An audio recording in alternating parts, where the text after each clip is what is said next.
Vous savez, le Burkina Faso est un pays de surprises.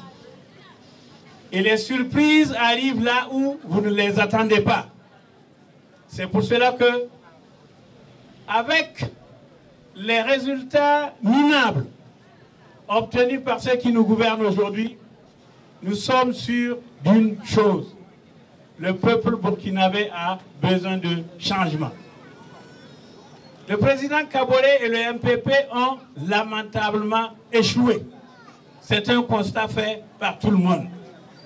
Chez nous, on dit, on ne piétine pas les bijoux d'un aveugle 2 fois. Novembre 2015 est passé. Nous avons vécu 5 ans. 5 ans de misère. 5 ans de rocosité. 5 ans d'insécurité. 5 ans, j'allais dire, de malchance.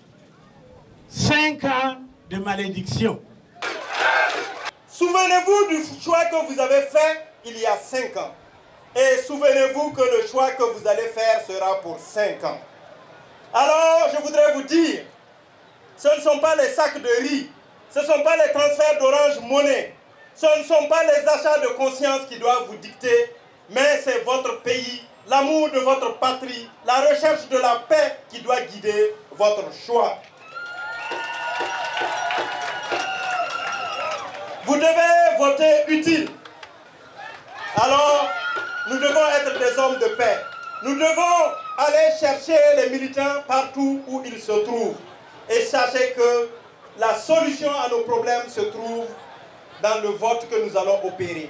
Alors, le 22 novembre, tous aux urnes pour voter la DFRDA et son candidat Gilbert Namdouda Ouedraogo.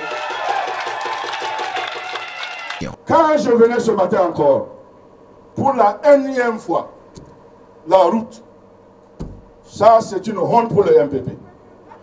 Ça c'est une honte pour le MPP. Mais je vais vous demander, le ministre là-haut, il fait comment pour venir ici? Il prend un hélicoptère ou quoi? Il prend un hélicoptère. Ah, lui, il n'est pas dans la route là. D'accord. Je comprends maintenant. Il y a une seule région dans le Burkina Faso qui a souffert pendant 5 ans du pouvoir du MPP, c'est la région de l'Est. Le MPP vous a abandonné. Le MPP vous a livré. Il vous a jeté aux terroristes. Et ça, on va redonner. Rien que ça, ça suffit pour qu'on fasse la politique. Et ça suffit pour qu'on soit candidat. Pour nettoyer l'Est.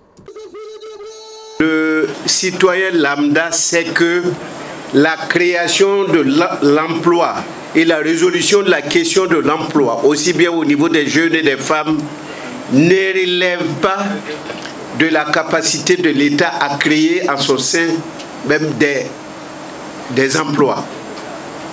Ça relève tout d'abord de sa capacité à accompagner le secteur privé qui est le moteur de la croissance. Bon, Dominique l'a dit tout à l'heure. Donc, si on pense, ça c'est une idée extrêmement vieille qui est périmée.